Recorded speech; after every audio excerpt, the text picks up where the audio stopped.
Wednesday afternoon to you, 4 o'clock time for Sports4CLE. Hope you're having a good afternoon. Thanks for joining us. Browns still about a month away from when they will head to Greenbrier to get training camp underway.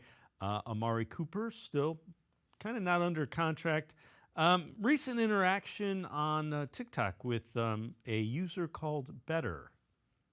One of the best route runners in the league. Speed, though. Yeah? You got me? Yeah, I agree. Route running, you got me. You won't beat me, You're man. crisp. You're You won't crisp. beat me. But you're a route running guy. I hate to pull the hammy or something racing you, though. Bro, come on. You're going to pull that I'm hammy? trying to get paid this year, man. Yeah, same, bro. That's what I'm saying. Let's welcome in Ashley Bastock. She is the Browns beat reporter for Plain Dealer, cleveland.com. Ashley, we kind of knew it. We finally have heard him actually say he's trying to get paid, and we'll get into it. I can certainly understand it.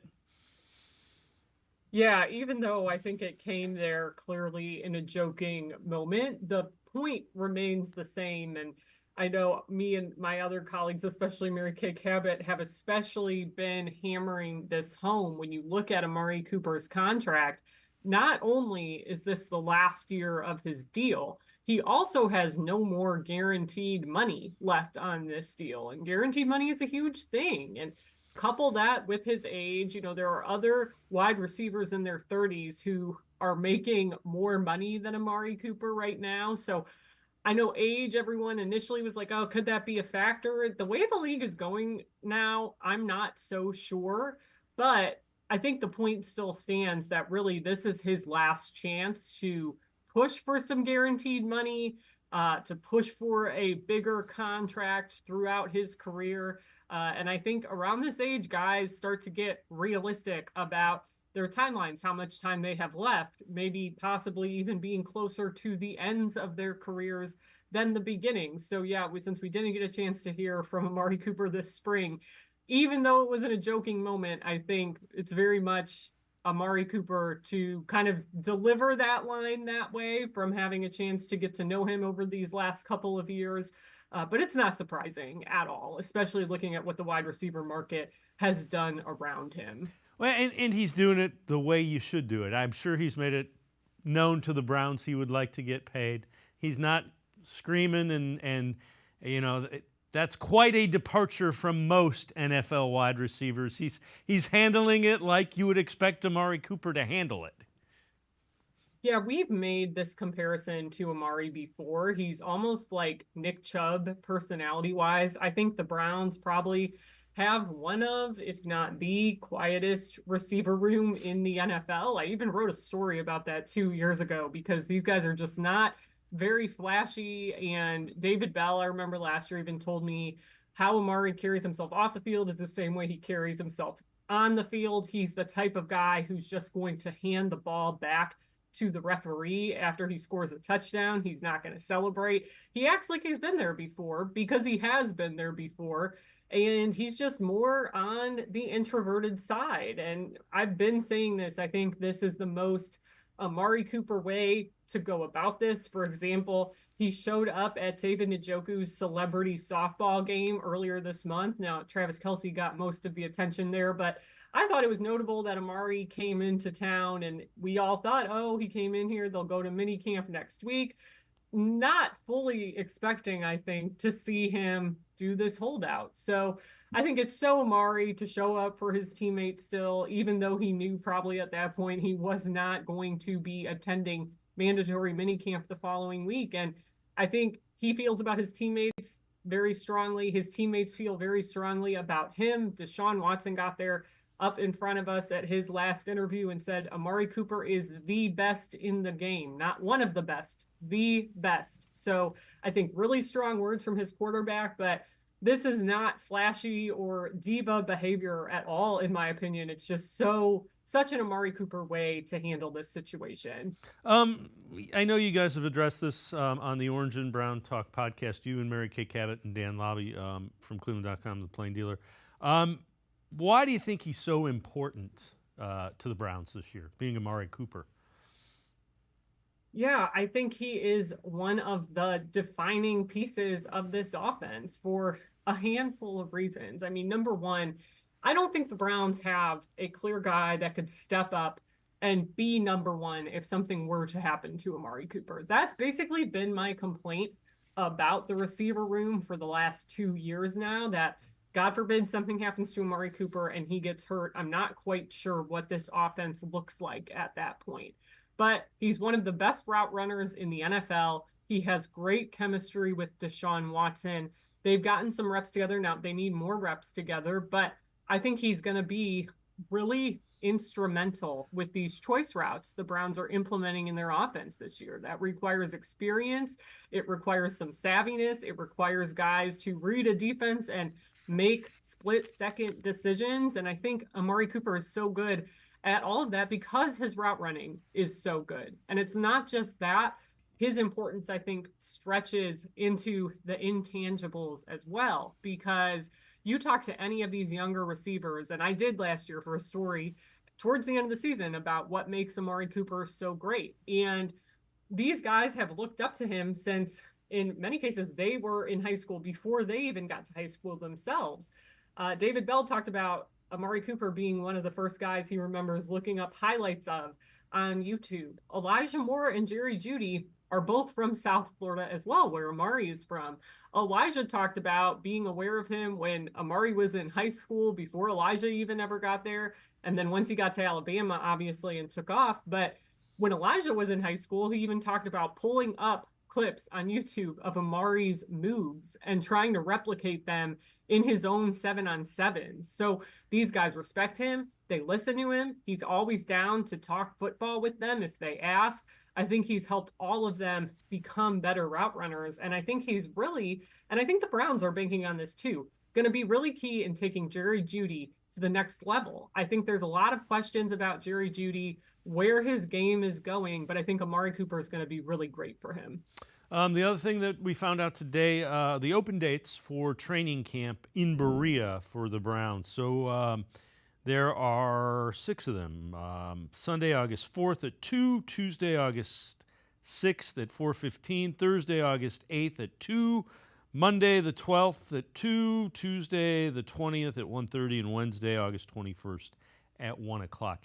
It's kind of compressed a little bit just because of the Greenbrier, and then also because you only have the 3 preseason games. So some people are wondering, why is there only 6? It's shrinking because the preseason is shrinking a little bit. Yeah, and I mean, really, the Greenbrier plays a big part in that. They're going to be down there for about 10 days. They have a lot of practices down there. None of those practices are open. And yeah, last year, that was the second year, whatever it was, with only 3 preseason games, second or third year. But they had that Hall of Fame game. So they had the extra preseason game, just like they did before that 17th game got added to the schedule a few years back. So I think it's definitely something fans are going to notice. And I'm really curious to see what the demand is like, because it's always really high. I mean, the tickets to training camp we know are free. And back when there were more open practices in Berea, it would still always be at max capacity pretty much. So there's definitely fewer chances. And I mean, I've been telling my friends and stuff who are interested in going, like, don't hesitate. If you think you want to go, you better get tickets as soon as humanly possible, because there are fewer chances to watch them this year. So this one's from Sports Illustrated. 3 Browns with the most to lose in training camp. I suppose you could say they have the most to gain as well at that point in time. Jerome Ford didn't do enough last season to entirely solidify himself as Cleveland's unquestioned feature back with Nick Chubb out. Elijah Moore. Moore was Cleveland's number 2 receiver in 2023 due to the arrival of Jerry Jeudy, emergence of second-year pass catcher Cedric Tillman in OTAs. Moore, baby, sliding down the depth chart even further. 3, Jack Conklin. 29-year-old has played a grand total of 22 games over the last 3 campaigns. Conklin, making his way back from injury, should be ready for the start of the season. Relative to Jack Conklin, football's a contact sport, and guys are going to get hurt. I mean, every time I see somebody say this guy's injury prone or that guy's injury prone, it's like, have you watched NFL football? It's physical. And guys get hurt.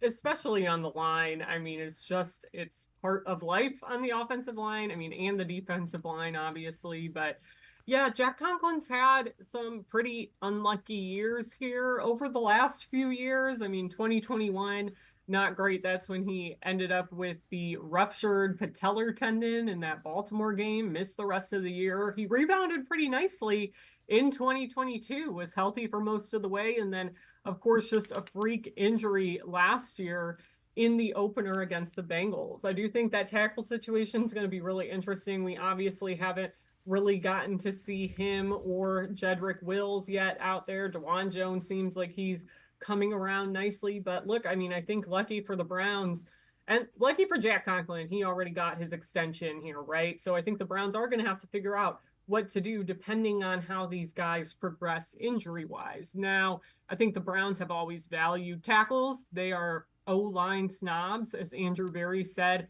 at the combine this year. And I think it's important to remember last year they were down to their fourth and fifth starting tackles for that wild card game.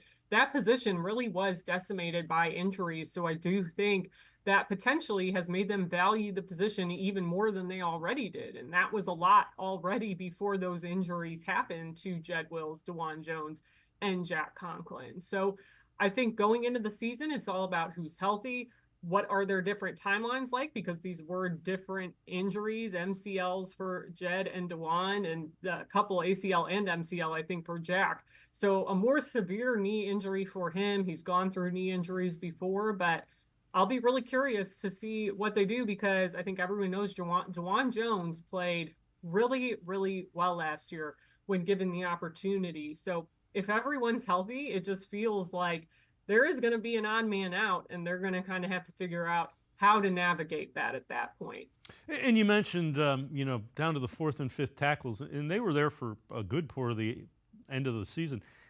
That, in part, probably explains Jerome Ford, at least a little bit of the struggles that he had being consistent. Yeah, I think so. I mean, I do think last year was also just a really big learning experience for him. You know, it was his second year. They needed a lot more of him when Nick Chubb went down. And I do think they still really like Jerome Ford and what he can bring. But I do think there's some interesting competition in that room this year with Deontay Foreman, who does have a similar skill set to Kareem Hunt. But that's a different role than what I think they would want Jerome to play. And I do think even with Nyheim Hines, you look at him, he's the other new guy they brought in. The Browns are going to need him in the return game, I'm guessing. Now they're trying out all their skill players there, but Nyheim Hines is a really, really good returner. Fans may remember him. He is the one who, when he was with the Bills, returned the opening kickoff for a touchdown in their first game back after everything happened with Damar Hamlin against the Bengals a couple of years ago. So he's a really good returner who's coming off of an ACL injury of his own. But I think both those guys play a different role than Jerome. So I'm really curious to see how this shakes out, especially with new position coach Deuce Staley. But I think last year was a learning experience for Jerome, and I do think they like how he can get involved in the pass game too, potentially. We saw that a little bit, and Pierre Strong I even saw doing some of that in OTAs and minicamp. He's kind of the forgotten guy in this room, but I think they still really like him as well. So that running back depth behind Nick Chubb is going to be really interesting. Of course, Nick Chubb is still king, but again, I'm curious to see how these roles look if Nick Chubb isn't back immediately in week 1 from his knee injury, and who's doing what, because I do think there's room for multiple contributors without him. Ashley Bastock, Browns beat reporter for the Plain Dealer, cleveland.com, and I are going to step aside, take a quick timeout. Other side of the break, talk a little bit about the Browns defense. Sports for CLE. We'll be right back. Stay with us.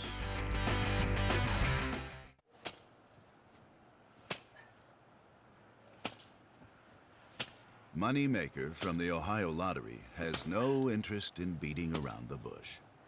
Money Maker. You play the game, you could win money.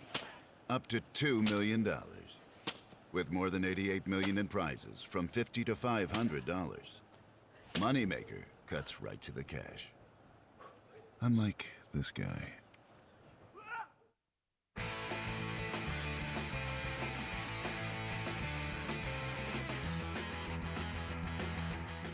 We continue talking Browns with Ashley Bastock, Browns beat reporter from Plain Dealer, cleveland.com. Mina Kimes from ESPN. This is from the Mina Kimes Show. What she sees as the strength of the Browns defense in 2024. It was an interesting defense insofar as it wasn't that interesting. They played a lot of cover one and a lot of man coverage, and they rushed with 4, which tends to be a pretty good formula in the NFL if you have players who are good enough to do it. They got pantsed in the playoffs, which was my one hesitation for putting them here, because I think they were pantsed in large part because of the simplicity of their scheme, which was, it was a really interesting season because them and Baltimore had like these 2 wildly different identities and kind of arrived in the same place, and both had success against the San Francisco 49ers. But I do think you saw in the playoff loss to Houston, which when that offense came out and they said, oh, okay, you're going to do exactly what you've done all season. Great. We're going to break all your rules. We're going to, use a lot of motion and man beaters and all this stuff. But part of the reason why I'm not terribly worried, John, by that one performance is that was year 1 with Jim Schwartz, who was a defensive coordinator. I have to think that year 2, they're going to be prepared for more offenses to take that sort of approach against them, and they'll have more success with it. And you really couldn't ask for a better talent pool to work with. Ashley, so she has the Browns defense again in 2024 ranked number 1. I see a lot of where she's going with that. Yeah, I think not obviously number 1, they were the top defense in the regular season last year. And the wild card game is interesting because Houston did take advantage of them. Now, I think it's also really important to note they were pretty banged up at that point, especially at safety in particular. But we know Myles Garrett also dropped off towards the end of the season. He essentially disappeared in that game.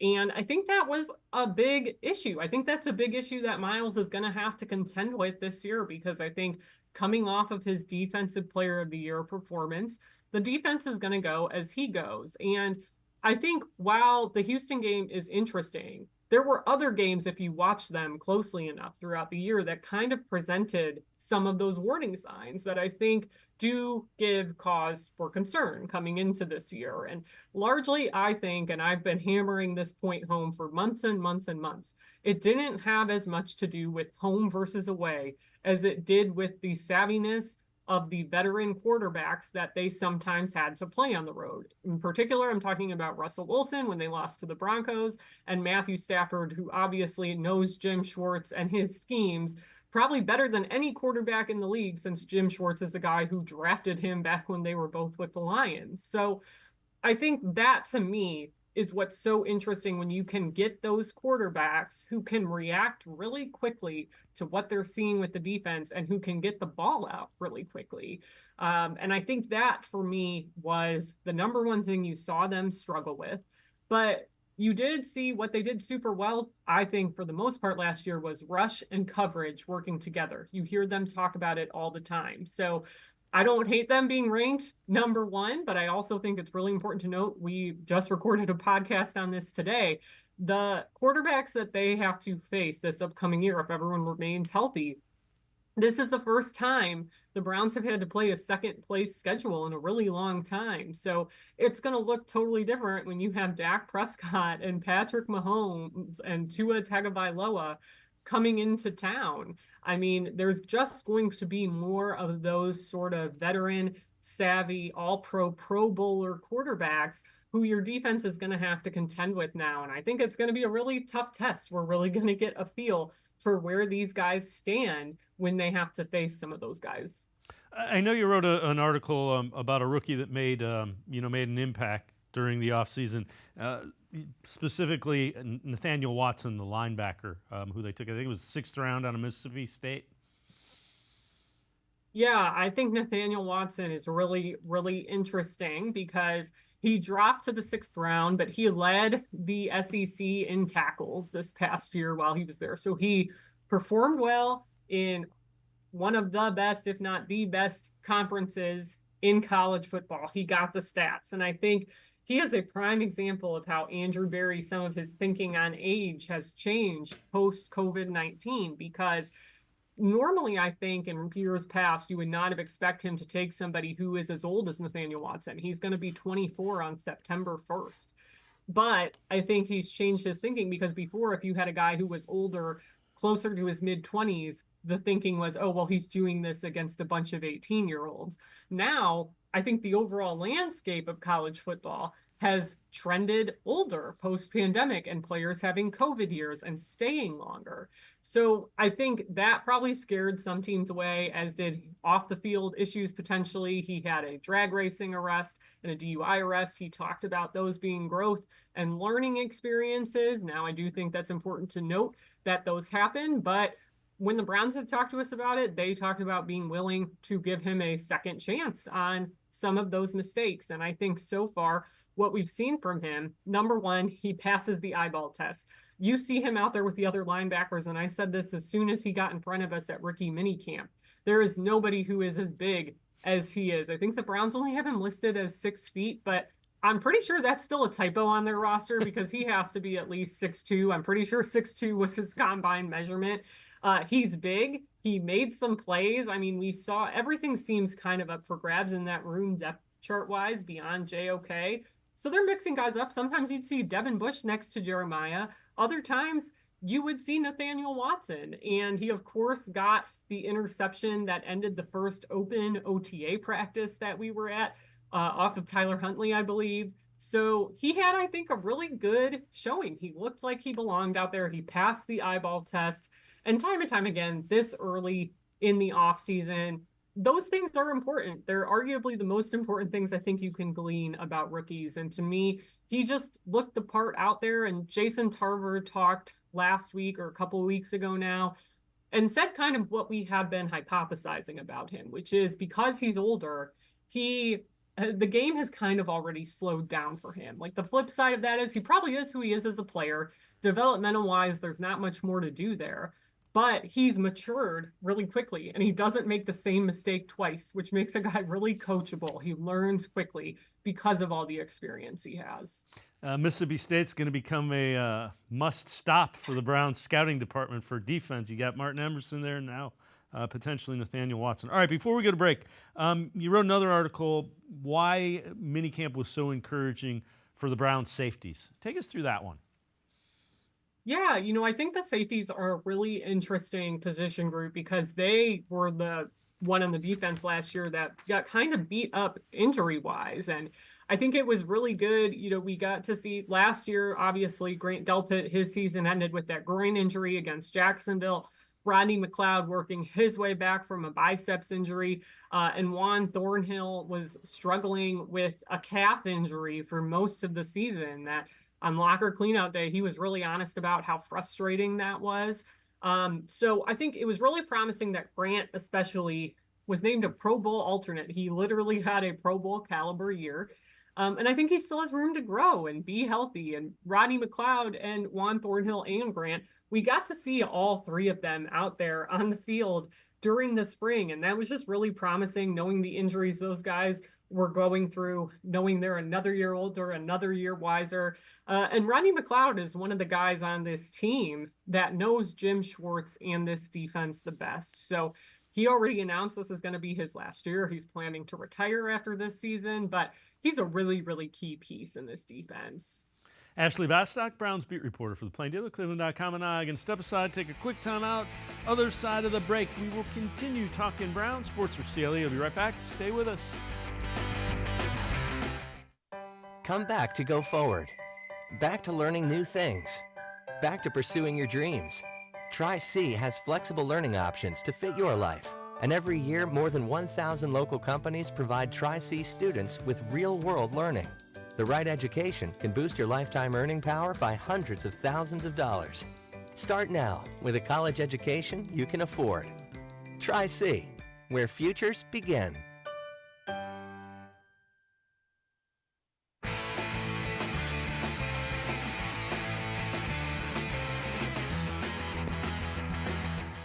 We continue talking Browns with Browns beat reporter Ashley Bastock. She's from the Plain Dealer, cleveland.com. Deshaun Watson mic'd up during mandatory minicamp. Let's listen in. Going in? Going in. What's happening, Cole? You good? Come on, bro. Yes, sir. Welcome back, Joel. Sir. Let's go. We're either going up or back. All right, either way. All right. Cool. You want me to just start here? Like here? Let's go.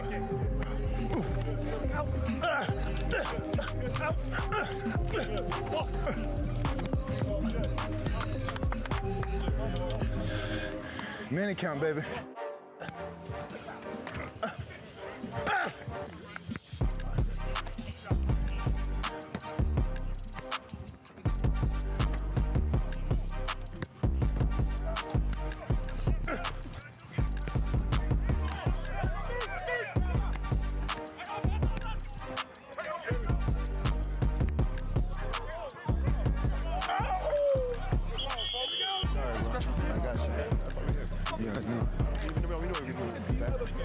And honestly, if I'm more warmed up, I'm jumping higher. Yeah. So cold. I really didn't even have to pin it that hard either. I could have just like, I want to spread it top open fast. And that, once I felt, what's his name, Grant, leave me alone. Yeah. So I thought the other safety was coming. Yeah. And so, but he didn't even go. Yeah. And so I'm just like, We gonna hit can't eat that, the, bro. yeah. Keep going. First day out. Q's on 3, 1, 2, 3. So, Ashley, we'll get to David Njoku. It's kind of interesting to see the interaction between Deshaun and David Njoku. We've heard after mandatory minicamp, Andrew Berry has said, I believe it was NFL Network, he's ahead of schedule being Deshaun Watson. And you kind of saw him. I was a little surprised at some of the things that he was able to do this early.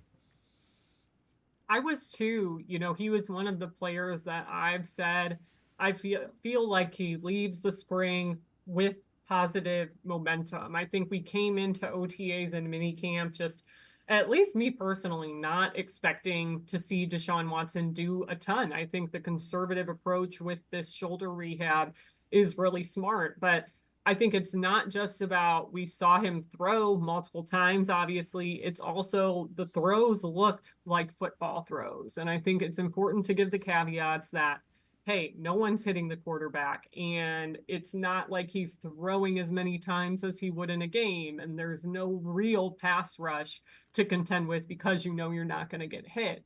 But this was promising. I mean, I think it was most important that he didn't have any setbacks that were really noticeable, right? I think it would have been very concerning if he tried to do too much and they had to walk him back, and we saw him in visible pain, but we never saw that. We never saw him like shaking out his shoulder or going to get treatment in between drills or having the trainers look at him or anything like that. I mean, I thought he looked really good.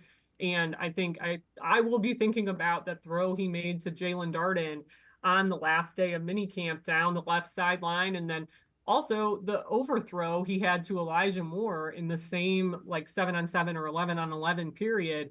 And it wasn't a completed pass, but I think it's really promising with the guy coming off of this very unique shoulder surgery that he was overthrowing a receiver and throwing a what looked like a 60-yard or so pass. I mean, it was pretty close to being completed. And I just think I leave the spring being really impressed with where he was, but the caveat being we have to see what this looks like during the regular season. And I really think that's going to be the only way to tell just where Deshaun Watson is. We're going to need to see him in games. Yeah, without question. And I wouldn't be surprised if his preseason game action is limited to next to nothing. He might get a series or two, but, that's probably it. I know you guys have talked about this on the Orange and Brown Talk podcast. What do we expect from David Njoku? It seems to me like they're going to find a way to seek out mismatches and utilize him in a big way. I think we expect a lot from David Njoku. I think everyone should. I think we saw David take a huge step forward last year.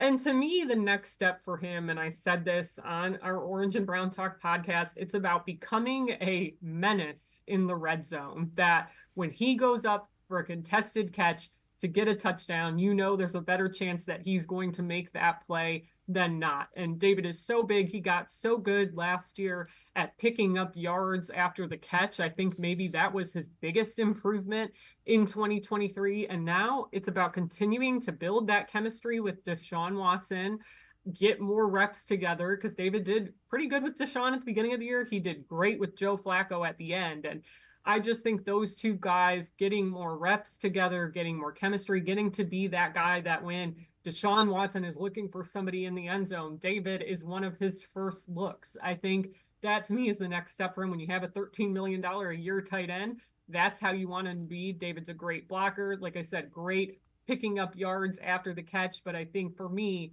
the next step for him in this offense is to become a dominant go-to guy in those red zone scoring situations. And I'm with you 100%. It is there. It's just a matter of unlocking it and putting it on the field. All right, before I let you go, this is from Adam Rank, NFL.com. For 2024 to be a success, the Browns must, ... He says, make a playoff run. I'm sure everyone involved would love to erase any lingering memories of the January thrashing by the Texans in the wild card round.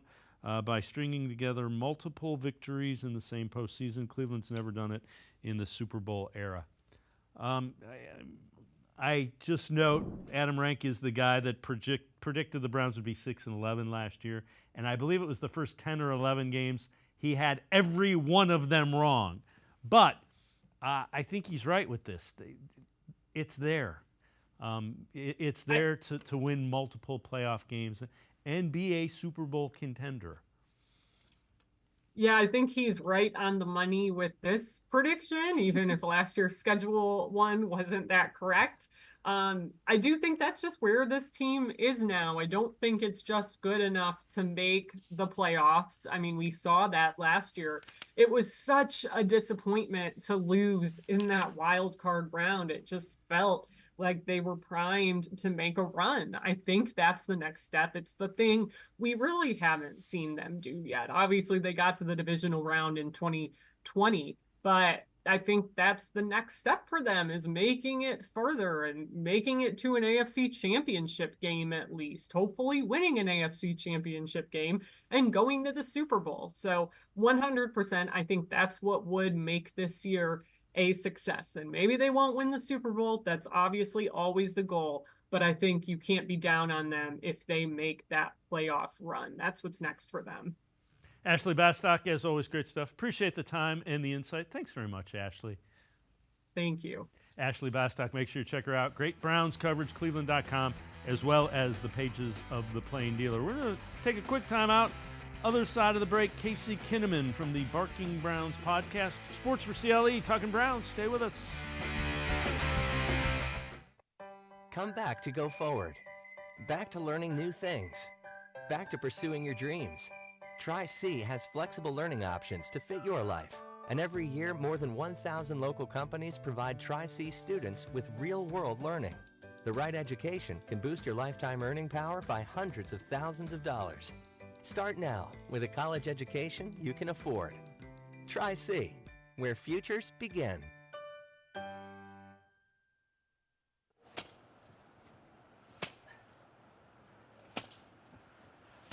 Moneymaker from the Ohio Lottery has no interest in beating around the bush.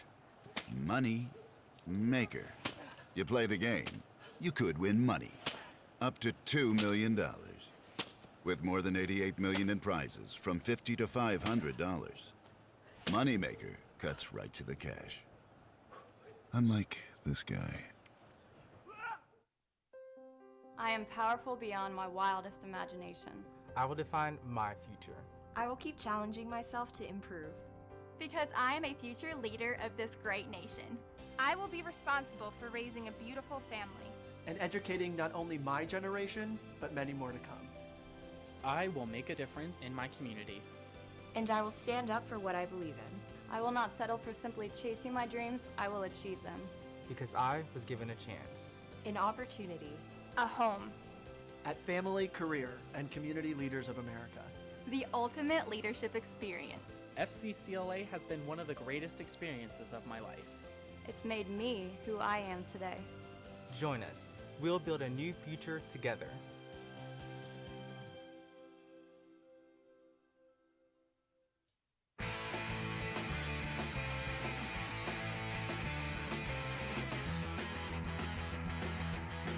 We continue talking Browns on Sports4CLE. National NFL reporter from ESPN, Field Yates, on what he would say defines a good season for the Browns in 2024. I would say, making the playoffs, winning a game is a good starting point here. And if Sean reverts to form, then that's going to become like the baseline for them going forward because the roster is so good. I mean, they really have. I mean, defensively, it's kind of everything you need with some guys that have been young and on the rise that should be even better. And then offensively, while maybe there are some age-related concerns about the offensive line at some point with some of the key figures, I still like the mix for this year, and I still think this offensive staff is smart enough to continue to maximize what they have within this system. So welcome in Casey Kinnamon from the Barking Browns podcast. Casey, yeah, if they need above average to really good quarterback play, and then it's playoffs, win some playoff games, see what happens. Yeah, for me, that's already the bar. That is the minimum, making the playoffs.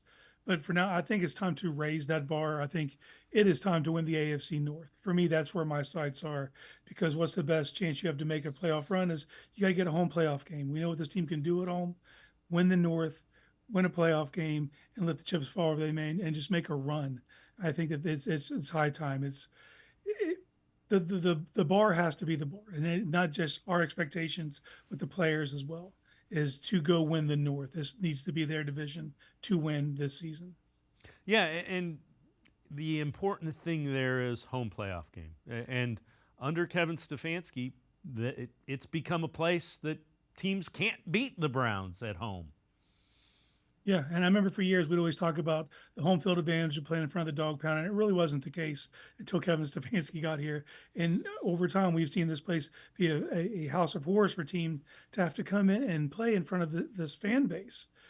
So and that's where that's where we generate that kind of momentum. Is you get them at home, you see what this defense can do when they're playing at home, when the crowd's really roaring, when the opposing offense is on the field. That's the environment you got to go for. So take care of business during the regular season. Win the North. It is time. So this is also from ESPN, ranking the 2024 NFL roster's best projected starting lineups.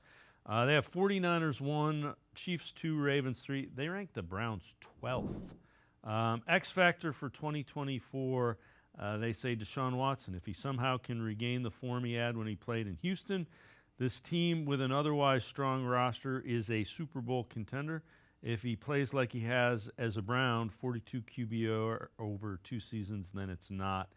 Now he's been injured, so we can talk about that in a minute. Non-starter to know, Devin Bush. Browns played base defense only 16% of the time last season, but they were fantastic with just 3.6 yards per play.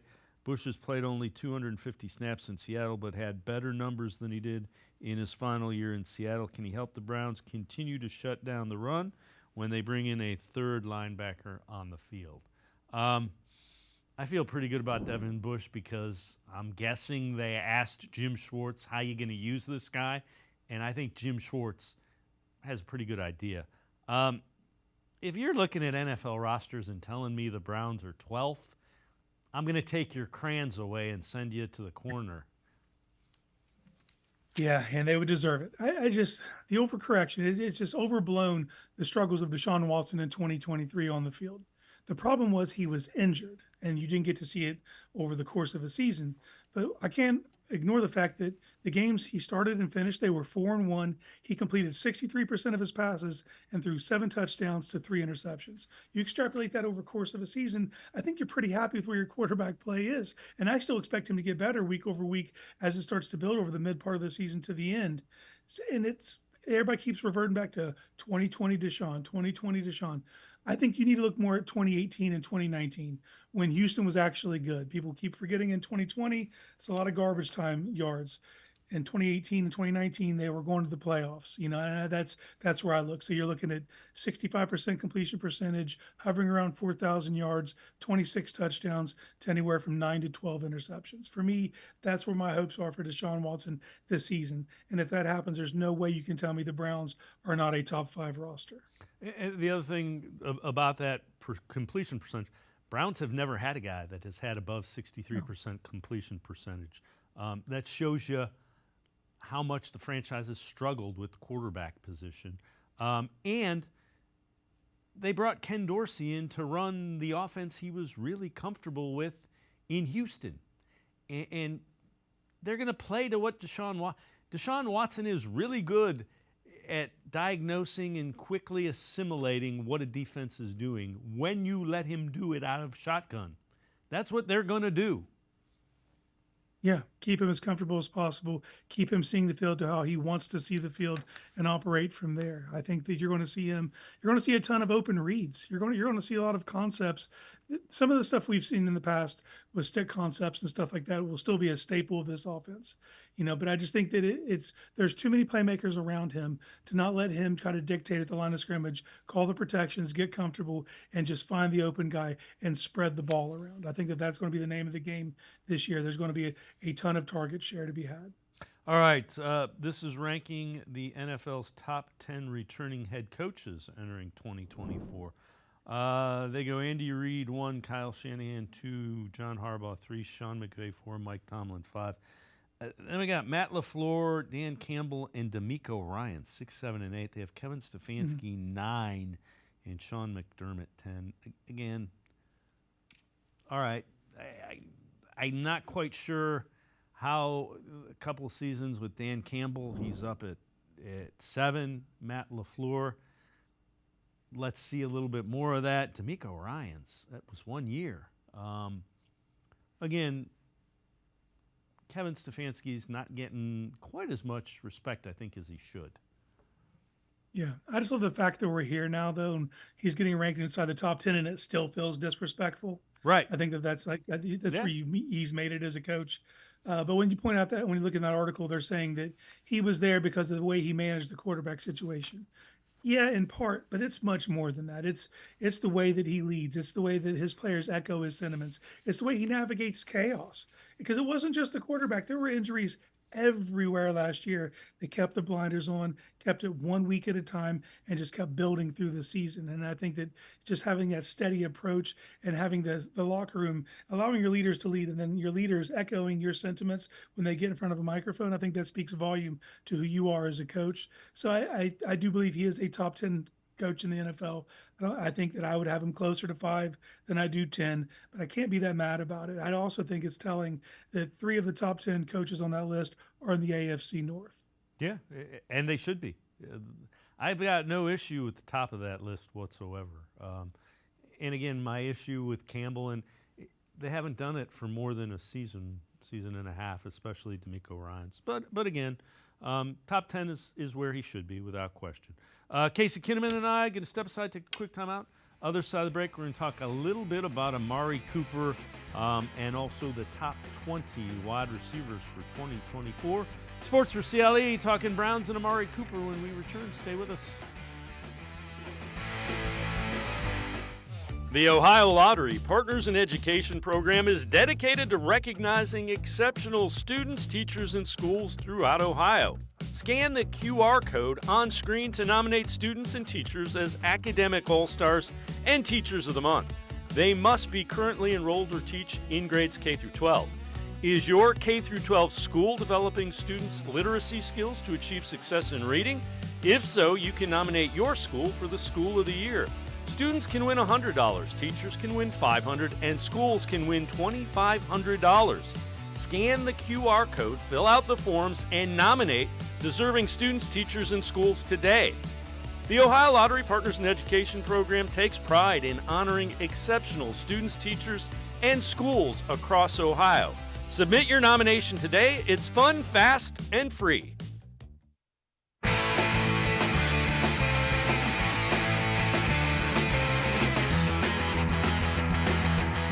We We continue talking Browns with Casey Kinnamon. He's the co-host of the Barking Browns podcast.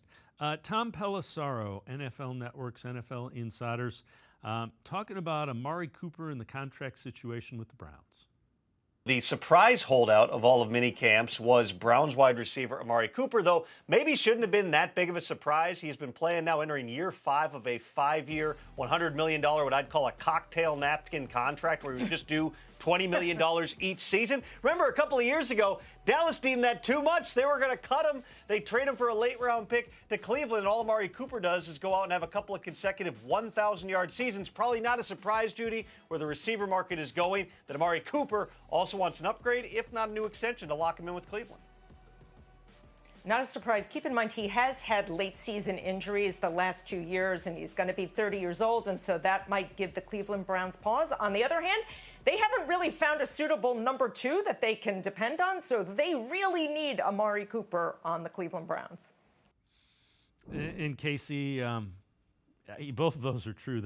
The contract that the Cowboys came up with, what a mess! What a mess that is down there, and they're going to end up paying a lot if they want to keep Dak Prescott coming up as well. But I digress. Earlier in the show, Amari Cooper made it pretty clear he's looking to get paid, even in jest.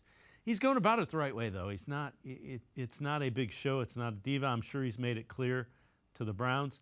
And I would think they come away figuring out with a way to make Amari Cooper happy, and at least for a couple of seasons.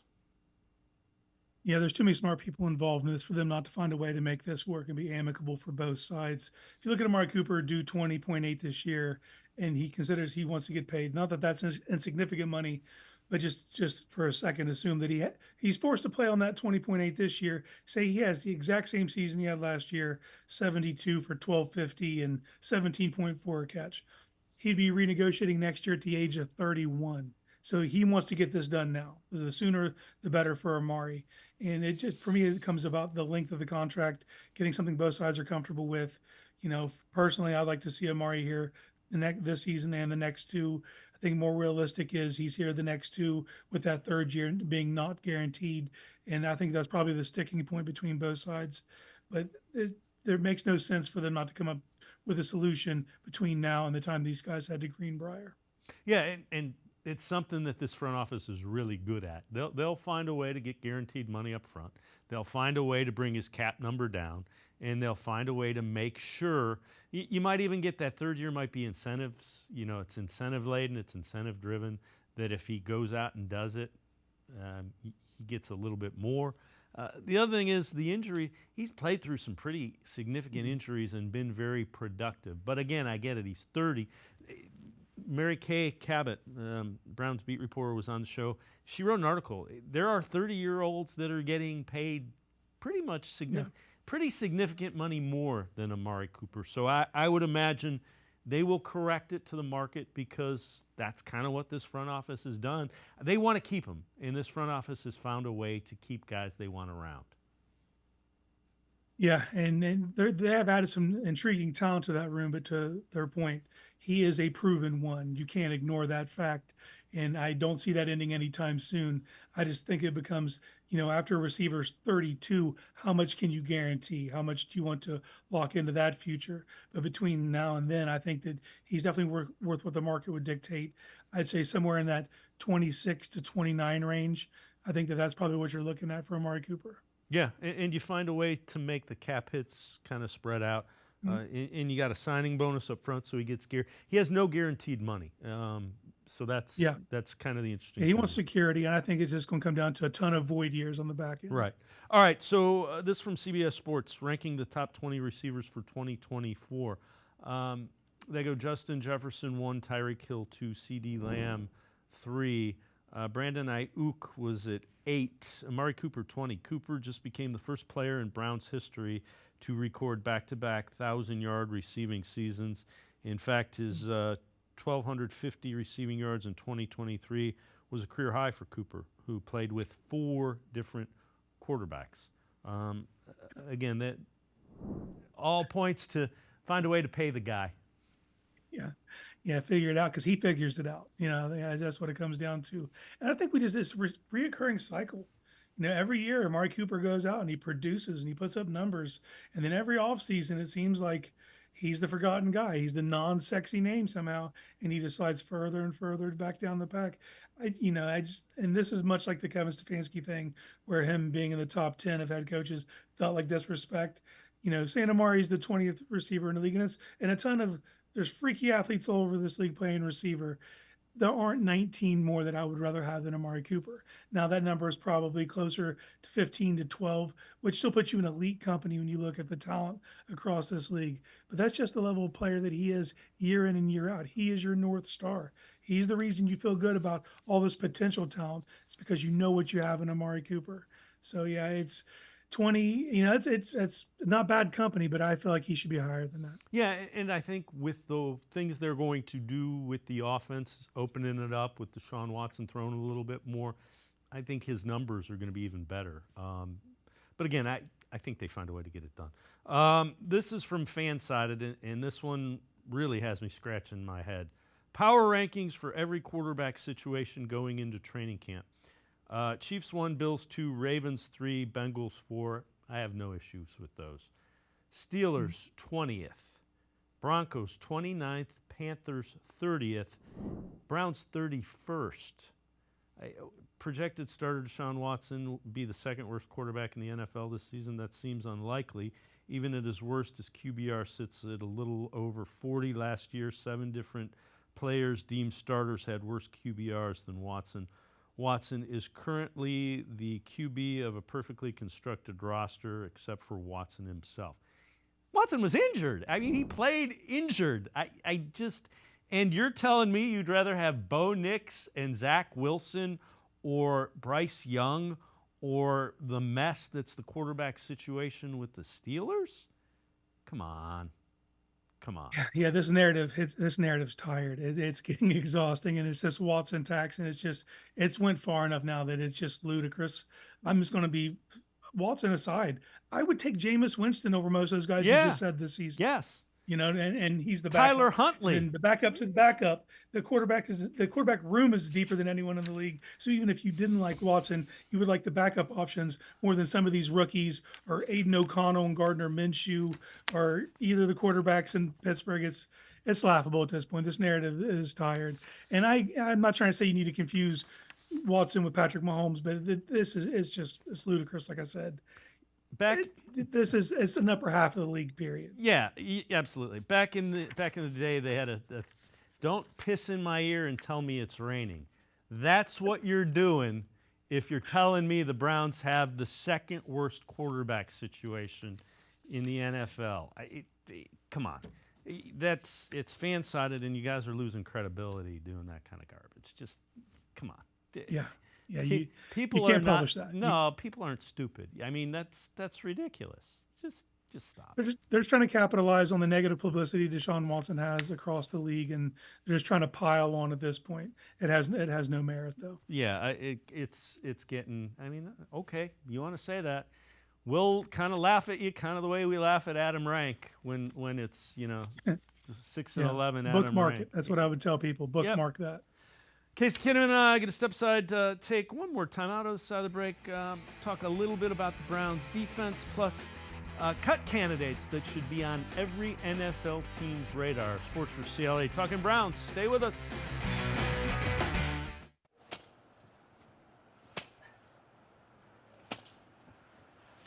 Moneymaker from the Ohio Lottery has no interest in beating around the bush. Money Maker. You play the game, you could win money. Up to $2 million. With more than $88 million in prizes from $50 to $500. Moneymaker cuts right to the cash. Unlike this guy.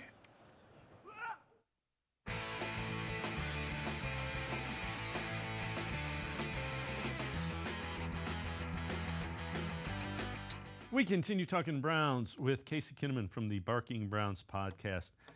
Mina Kimes talking about Browns defense and what needs to improve for 2024. One area where they did not finish at the top, in fact, they finished dead last in the NFL, was red zone. and goal to go efficiency rate. Both goal to go situations, opponents scored 92% of the time on them. Red zone, that was 71%, which is really bad.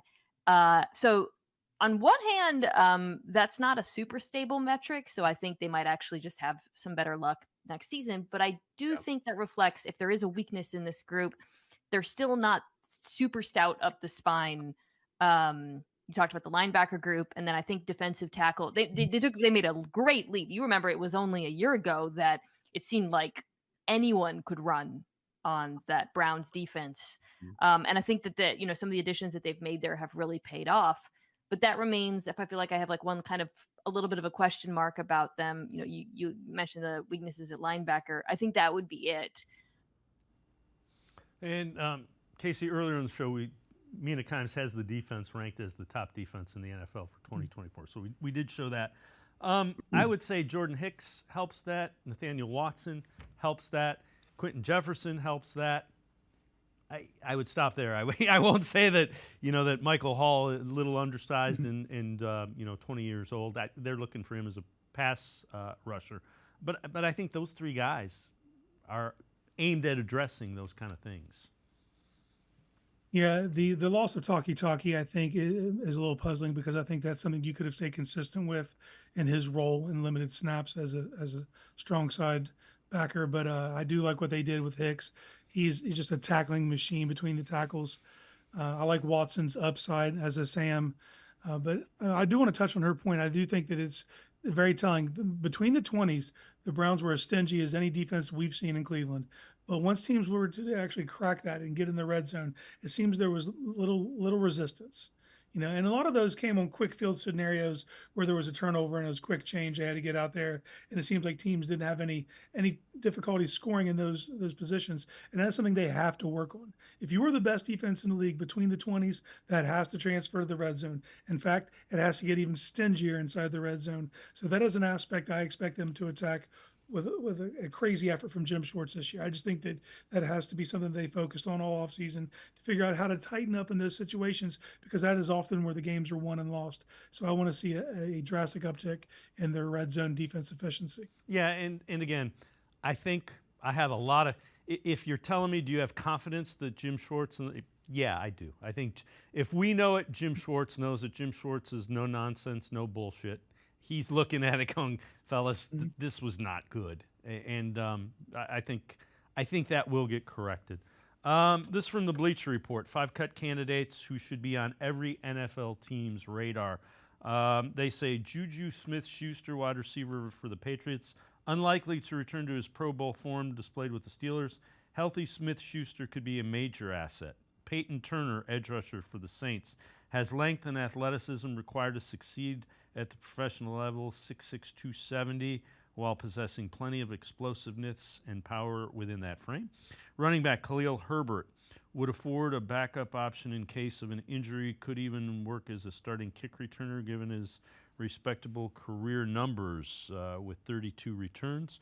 Linebacker Matt Milano went down for the final 12 games last season, fracturing his leg, second time in the last 4 years. He's missed a large chunk of time with injury. John Michie III, while still oozing potential after being drafted number 44 overall 2 years ago, hasn't yet produced meaningful way. Finished 2023 having caught just 16 balls for 158 yards, no touchdowns in 16 contests. I don't see the Browns being interested in any of those guys. If you're going to put it, if you want to tell me a tight end, I'll listen. But I don't see a wide receiver. They already are trying to figure out how they're going to keep the guys they have. Yeah, interestingly enough, I've spent the last couple of days scouring every team's roster, looking for cut candidates at tight end and nose tackle, and pickings are slim. If you look at the names there, I could be talking to bringing a Matt Milano in. I think that you have some depth guys who might make this team that I would take him over. But in general, no, I don't think that there's room for most of these guys just based on where the Browns' strengths lie. And I don't think the Browns view linebacker like priority the way that a lot of teams do. So I'm with you. If you can find a guy on the scrap heap that can can also play 11 personnel tight end, inline block, and do a little receiving. I think you need something behind David Njoku. And if they plan on shifting this defense to playing a one tech, I think you need someone other than Dalvin Tomlinson to rely on. So those are the two places I would look for NFL gut candidates. Agree with you wholeheartedly. I saw some earlier in the show. We mentioned it. They were in base personnel 16% of the time, one of the lowest in the NFL. So, Casey Kinnamon, Barking Browns podcast, as always, great stuff. Appreciate the time and the insight. Thanks very much, Casey. Hey, anytime, Dave. Thanks for having me. Casey Kinnamon, make sure you check him out. He is the co-host of the Barking Browns podcast. Before we go, some Guardians news. The Guardians promoted John Kenzie Noel and optioned Jonathan Rodriguez to AAA. Noel is hitting the cover off of the ball. Has 18 home runs, 59 runs batted in, 295 average, 65 games with the Clippers in 284 plate appearances, 60 strikeouts and 19 walks. He is batting sixth and playing first base tonight, so he will make his major league debut. We heard Ryan Mitchell talk about John Kenzie Noel last week on the show, tearing the cover off the ball, going to make his major league debut tonight in Baltimore against the Orioles. He's batting sixth and playing first base. Remember, Josh Naylor got his elbow stepped on and spiked and has been out of the Guardians lineup the last 2 days. So hopefully that's not that serious, but Noel making his major league debut tonight. That's going to do it for this edition of Sports for CLE. We will see you back here tomorrow at 4 o'clock. Have a great night, everybody. See you tomorrow at 4 on Sports for CLE.